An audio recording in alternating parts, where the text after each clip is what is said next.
दिल करता है कि मैं उनके मुंह पे एक चपेड़ रख के दूं, मेरा बहुत दिल करता है। अगर आपको बहुत शौक है, आइए प्रोग्राम में बैठ के अपना मौकिफ दीजिए। इतनी आपके अंदर जुर्रत है तो आए प्रोग्राम में। खैर बदतमीज तो वो पहले ही था। चाहे आप मुझसे नफरत करें, चाहे आप मुझे अपनी बहन का रिश्ता देने रहे कामरान साहब। और उन मिर्जाइयों को, उन फिरका जहलमी को, उन मिर्जाइयों को, उन फिरका जहलमी। लेकिन मेरे भाइयों मजा आ गया, का जवाब पत्थर से दिया। इसने कहा कि जुर्रत है, मैं तेरे मुंह पे तमाचा मार रहा हूँ। जी मैंने वो तमाचा आपका पकड़ लिया है अल्लाह के फजल से।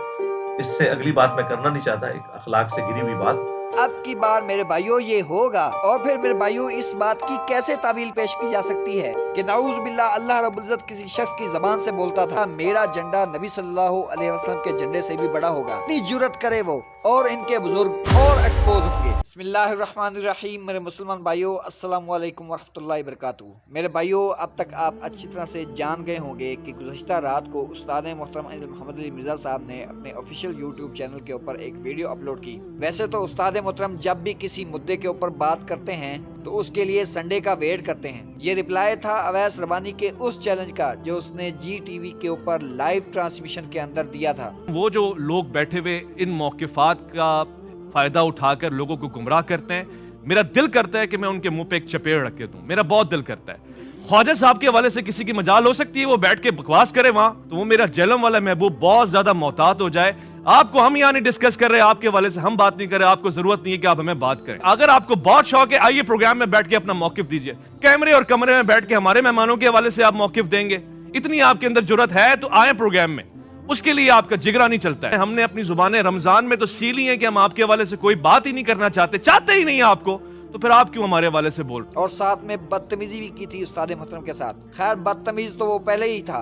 इससे पहले भी उसकी बदतमीजियां मैंने अपनी वीडियोस के अंदर हाईलाइट की हैं कि उसने एक अपने व्यूवर को उसकी बहन का नाम लेकर ऑफेंड किया था। मैं कम से कम इसको अखलाक नबी मानने को तैयार नहीं हूँ। सॉरी, चाहे आप मुझसे नफरत करें, चाहे आप मुझे अपनी बहन का रिश्ता देने रहे कामरान साहब। उस्ताद मोहतरम को जंगली सुअर के साथ तशबीह दी थी। ऐसा नहीं करते, क्या होता है वो जंगली सुअर पता नहीं कहाँ चला गया, वाल भाग गया वो बड़ा तेज भागे, आते हमारे भागे, मगर भागने में हमारे महबूब को पीछे नहीं छोड़ा इसने। और उस्ताद मोहतरम और उनके स्टूडेंट्स को मिर्ज़ई कहा था कि जो कमरे में कैद रहते हैं और कैमरे के आगे सिर्फ बातें किए जाते हैं। और उन मिर्जाइयों को, उन फिरका जहलमी को, उन मिर्जाइयों को, उन फिरका जहलमी को ये मौका ना मिले।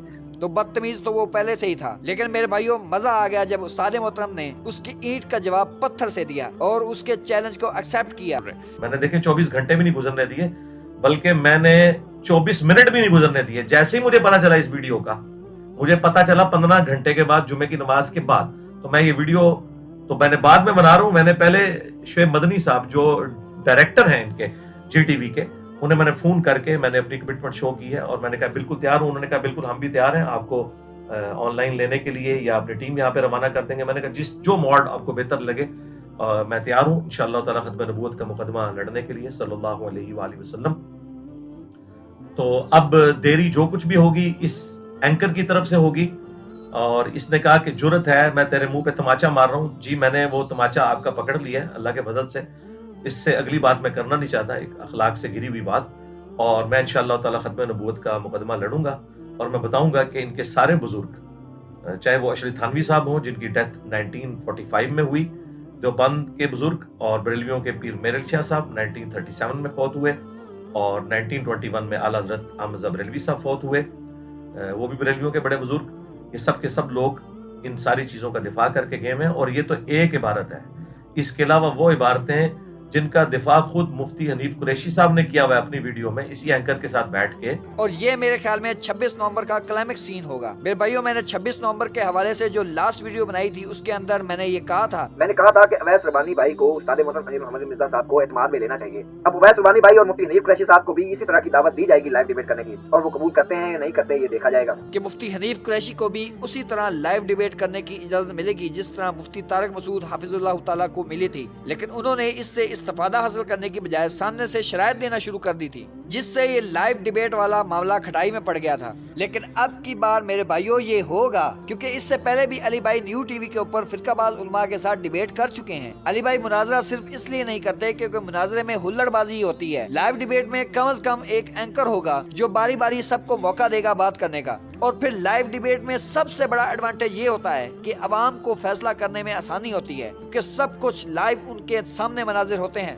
اور میرے بھائیوں یہ ڈیبیٹ ہوگی. اب دیکھیں میرے بھائیوں کہ یہ پروگرام کس دن کے لیے طے پاتا ہے. جو بھی استاد محترم محمد علی مرزا صاحب کے اسٹوڈنٹس ہیں کول رہی ہے میرے بھائیوں, کیونکہ ہم سب کو پتا ہے کہ وہ لوگ کس بات کے اوپر مناظرہ کرنے آ رہے ہیں, کس بات کے اوپر ڈیبیٹ کرنے آ رہے ہیں. وہ بات ہے بزرگوں کی کفریہ عبارات کی, وہ جس کو سلجھے علماء کرام بھی کفریہ مانتے ہیں, لیکن یہ چند چھوٹے مفتی اس کو ڈیفینڈ کرنے کی کوشش کرتے ہیں. تو استاد محترم کے اسٹوڈنٹس چل رہے ہیں, جو بھی ہو یہ کبھی ثابت نہیں ہونے والا کہ جس نبی صلی اللہ علیہ وسلم کے ہم ماننے والے ہیں, قرآن حکیم کی کسی آیت مبارکہ سے, کسی حدیث مبارکہ سے یہ ثابت نہیں ہے کہ نعوذ باللہ ان کی زبان اطہر سے اللہ بولتا تھا. تو یہ کیسے ہو سکتا ہے کہ اللہ رب العزت کی ذات بابرکات کے ساتھ اس طرح کی بات منسوب کی جائے کہ نعوذ باللہ اللہ رب العزت کسی شخص کی زبان سے بولتا تھا. اور پھر میرے بھائیوں اس بات کی کیسے تعویل پیش کی جا سکتی ہے کہ نعوذ باللہ نبی صلی اللہ علیہ وسلم کے اوپر ختم نبوت ہونے کے بعد کوئی شخص اپنے نام کا کلمہ پڑھوائے اور پھر وہ مسلمان رہ سکتا ہے.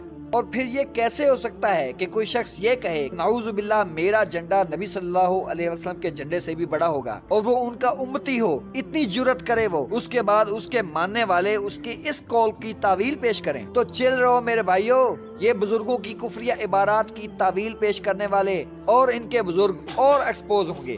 اور میں یہاں کہنا چاہوں گا بریلوی عوام سے کہ ہوشیار ہو جاؤ, مفتی حنیف قریشی تم سب فرقہ بازوں کی منجی ٹھکوانے والا ہے. اور میں کہنا چاہوں گا بریلوی علماء سے کہ وہ اپنا اپنا اولین فریضہ سمجھتے ہوئے ویڈیو ریکارڈ کروائیں اور اس شخص سے اعلان برات کریں, ورنہ آپ کی عوام اس کے پیچھے لگ کر خود بھی گمراہ ہو جائے گی.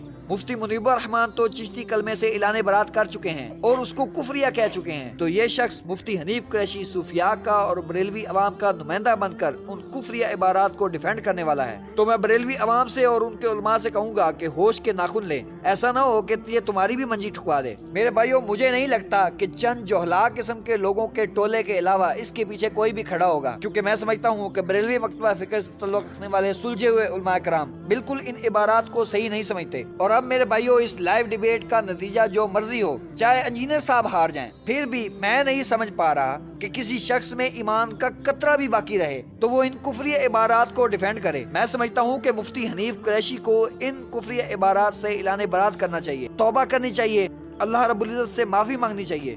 دیکھتے ہیں میرے بھائیوں آگے کیا معاملہ طے پاتا ہے, یہ لائیو ڈیبیٹ ہوتی ہے یا نہیں ہوتی ہے, اور اس کا کیا نتیجہ نکلتا ہے, یہ آنے والے دنوں میں انشاءاللہ پتہ چل جائے گا. اللہ حافظ. السلام علیکم ورحمۃ اللہ وبرکاتہ.